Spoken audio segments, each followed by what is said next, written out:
So guys आज मैं आया हूँ होटल सुगरन जो कि है पंढरपुर में, मेरे ही गांव में, जो कि है कॉलेज चौक। आहा, उधर पास में ही। और इधर आज अपन खाने वाले मटन हंडी, उसमें से एकदम गर्मा गर्म पीस उठाया।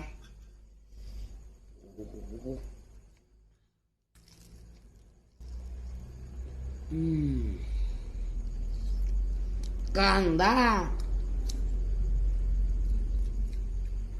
और इधर एक बार जरूर विजिट करना, फुल डिटेल्स इन डिस्क्रिप्शन।